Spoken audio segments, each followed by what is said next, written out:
It is week 2 of my January cold water challenge. Last week I did 2 swims in my wetsuit, and then this week I did a 10-minute swim in a wetsuit, but I changed to a shorty.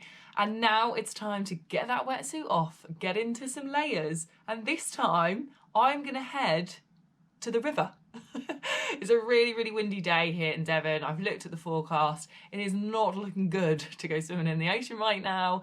It's very windy, the tides are not looking great. Very lucky to actually have a river just a few hundred meters away from me. It is small and it is shallow, but it's a body of water, so I'm gonna give it a go. I am going to get in my layers and get into a river which is usually covered in ice in the mornings, and see how that feels. But first up, let's take a look at what I am wearing for this layered cold water swim challenge, so I can give you guys a bit of recommendations and some inspiration on what to wear this week now you're taking off that wetsuit. Today's equipment for cold water swim, river style. So I'm down to layers, which means I'm taking off the main wetsuit. I can still wear something to protect my skin from that freezing cold. So underneath I'm actually just going to be wearing a bikini bottom and a thermal top.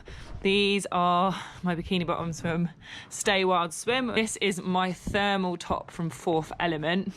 So as you can see, it's actually like a little bit fleeced. It's so freaking tight, I'm gonna show you when it's on, but it does definitely keep me warm. On my head, I'm not going for a hood. I'm going for our classic Girls at Scuba beanie. And then I'm gonna wear this, which is like a spring suit. It's not like any layer. It's literally just like a protection suit. But I mean, look at it, it's so cute.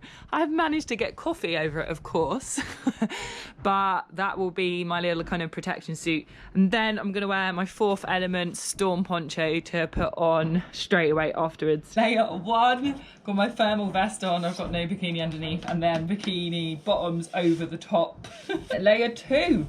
This is it. Quickly show you this Fourth Element thermal vest because it is so warm, but it's like a compression vest.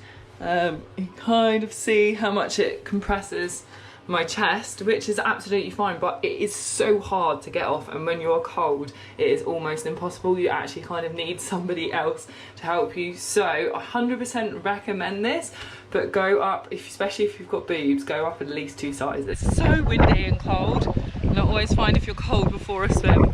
That's the worst. Oh, I'm a bit nervous.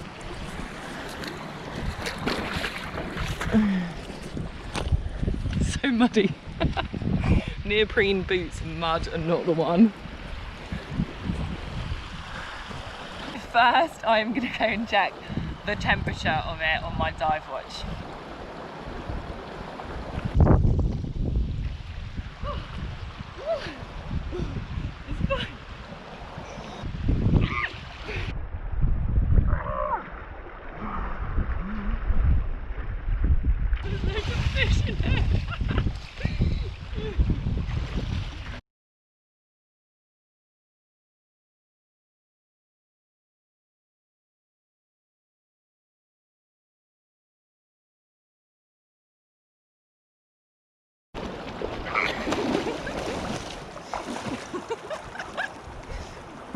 I swear there's like loads of little fish all biting my bum. It's stupid, I'm a scuba diver. I'm always diving with marine life, but it's a murky river and you just don't have a clue what it is. So on my head I was like, I know it might be a snake or leeches. To be fair, it wasn't cold at all. Honestly, it felt just like having a cold bath. Now I've got to get back through the river. Just got my towel on. That was quite an eventful swim. I've got to say, the ocean wins for me. I mean, this river swimming, I mean, A, it's hard to like get in with all the rocks, but B, they're having these little creatures nibbling at my bum. It's not the one. No, I'm really enjoying that I'm acclimatising so much to the cold water, and I'm actually really looking forward to just doing it in a swimsuit. But I have to say, I think I will save my swims for the ocean next week. Pros of river swims: they are accessible, maybe more accessible than the ocean if you haven't got an ocean near you. They are nice and cold. And the biggest pro is it's fresh water, so you don't need to have a shower afterwards and wash all your stuff. But cons of river swims, wild river swims, is the accessibility is not very easy. It's quite hard to find somewhere really deep, which is good because you don't want to be going in a deep river, but equally, like if it's only going up to your knees, you're not really getting that swim that you want. It's muddy. You have to like have proper shoes to walk there. And for me, it doesn't give me the same like sense of achievement. It doesn't give me the same like buzz as when I'm in the ocean and I feel really connected. When I was in the river, I just felt like I was having a cold bath. I printed off my little sheet that I made. So 5-minute swim in layers. Next week, we've got 5-minute swim in layers, 8-minute swim in layers, 10-minute swim in layers, heading to the sea for that for sure.